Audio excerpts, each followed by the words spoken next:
Yeah, really. Okay, now, our final throw a flag segment. There's so many. There's a few things we get on. We could do the COVID stuff, but that ain't it.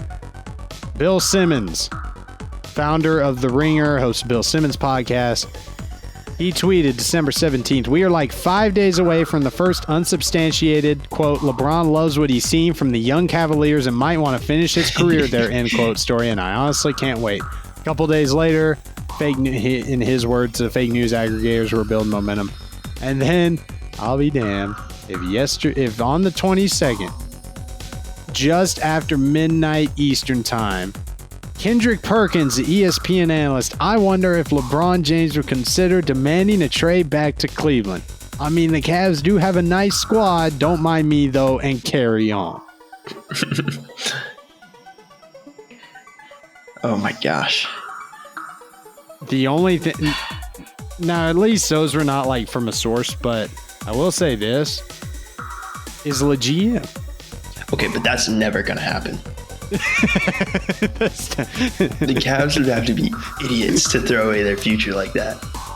That's true. Yeah, they'd have to throw away that whole future that they have to even get LeBron, so it wouldn't work anyway.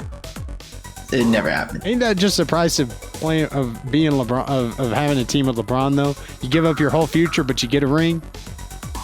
No, that should not be the price, but apparently it is. Well, that's what it is. Ask the Heat. They at least figured it out. Ask the Cavs. But at least they have figured it out, it seems. And ask the Lakers. They better hope they figure it out. They better hope that one ring was worth it. I don't know if it was. That one ring was nice. But the problem is everyone calls it a bubble ring, a Mickey Mouse ring, so it might not be worth it. Oh my gosh. Big rip. Also in the NBA, number 2, all the hardship signings. I'm loving it. Texas Tech fan, I love that Mac McClung and Matt Mooney are in the league now. I'm loving that. But how about this? First off, December 21st, the Mavericks are signing guard Charlie Brown from the NBA G League. So we having a Peanuts Christmas out here? Because they play on Christmas. I just want to see Charlie Brown play. That's all I want to see. Is he as bad at basketball as he is at football? Obviously, he's got to be better at basketball. I mean, at 2'4", we're going to find out. Is he going to try to dunk, and is he going to slip on the way there? He better be. If he's not on Shaqtin' a Fool, I will be very disappointed. I'm kidding. The real Charlie Brown is not the Peanuts comics character. I might close my eyes if I see that picture, though. Mm-hmm. So that way I can believe in my head that's Charlie Brown. The other one, free agent guard Joe Johnson, signing a 10-day deal with the Boston Celtics. This is a franchise. Roots. This man is 40 years old. He was playing in the Big 3 league recently. We're like retired old NBA players played. The league founded by Ice Cube. And now he's back in the league. He is expected to start tonight against the Cavs. Not start. Oh, okay. He is expected to play against the Cavs tonight. Imagine. Which means once you hear this podcast, he will play. And he better, on the first play, somebody better call an ISO for him. He better do an ISO. He better break some man's ankles, and he better shoot it. And he better make it. I'm talking right now. 40 years old. He better do it. Joe Johnson. The franchise drafted him 20 years ago, traded him about a year later. It is almost a 20-year gap between stints. Probably the longest one ever. It's got to be. Got to be close. My only thing, though, is that we were thinking, is this when Jamal Crawford, Dwayne Wade, Dirk Nowitzki, are they all going to come back now? And Joe Johnson's like, I'm still here. Yeah. I would like a contract, please. 10-day contract. Is it a hardship contract? It is a hardship contract. It must be real hardship if you're signing in. Yeah, really. I don't know. Hey, Jamal Crawford. I just want Jamal Crawford.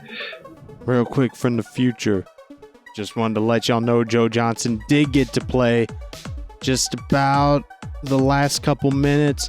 He gets in there. They end up giving him the ball. Gets a screen set for him. Makes an isolation jumper. First point scored in 3 years for Joe Johnson. ISO Joe. How about that? 40-year-old getting some points for the Celtics as they beat the Cavaliers on Wednesday night. Now back to the show. Anyway, let's go also. Number 3, the NFL. Why do they still have part-time refs? And I'm doing this in response to Monday night, how it felt like the refs were a little tacky at Vikings Bears. But I'm also responding Tuesday, the Seahawks and Rams. Near the end of the game in the fourth quarter, Seahawks, Russell Wilson throws a pass to DJ Dallas. Incomplete. But it seemed a little obvious to me that the Rams defender was like holding his elbow down. But it wasn't called. I don't think that was a hard call to make. No. And I don't want to blame the refs, but like, isn't it the NFL's fault that we're hiring part-time refs when you have a lot of money? A little bit. But then again, this is the same league that's covering up for Dan Snyder, so I don't You don't know. even have to pay them They that don't always much. make the best decisions. You really don't have to pay them that much. Like- I mean, come on, do you really not have the money? Like, if you pay them a decent salary, like, who wouldn't take that job? Yeah, I mean, that seems to be the thing. It's like, you're telling me you don't have the money for full-time refs. You're really telling me you don't have that money. Here's my theory, though. If that had happened, and that just made me think, though, of years ago, and I can never think of the year, but you will know the year once I finish. It was the Lions and Cowboys in the first round of the playoffs. And Matt Stafford throws a pass. I forgot who it was to, but the Cowboys defender was just draped on him, literally back turned, and he basically was like pushing the Lions receiver down. And it was not called DPI. And the Lions had to punt. The Cowboys ended up coming back and winning. Matt Stafford never got a playoff win. Now he's with the Rams. Mm-hmm. But then the Cowboys got screwed in the next round because that was when Dez caught it. That's when Dez Bryant caught it. Yeah. But it was ruled incomplete. Okay. And then the Packers, Brandon Bostic out here, thinking that even though he's not part of the hands team, he's going to recover the Seahawks onside kick. It bounced off his chest. The Seahawks got it. And despite Russell Wilson throwing 4 interceptions, the Seahawks won and made the Super Bowl. Correct. And then Seahawks, Patriots, back and forth. Patriots trying to come back, but the Seahawks, Patriots get the lead. But then the Seahawks are like, no, we're going to get it back and we're going to win this game. They get all the way down to the 1-yard line. They don't give it to Marshawn Lynch. Russell Wilson throws a pick to Malcolm Butler. The Game Patriots win. And game over. So my theory is I also talked about Seahawks being a disappointing team.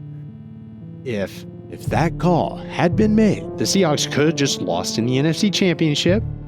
Would have been kind of solid. Maybe Russ throwing 4 picks wasn't a good idea, but maybe, just maybe, it doesn't fall apart that bad.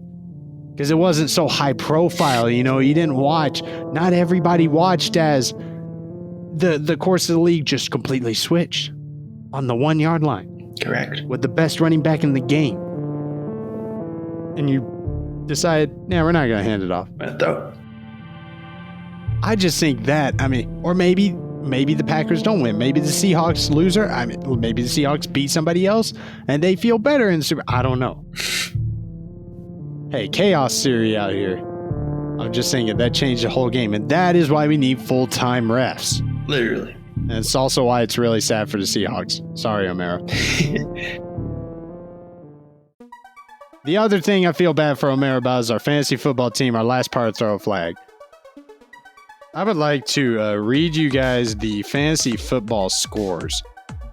I'm going to blame it on COVID, even though I think everybody in the league just sucked that week, except for the backups.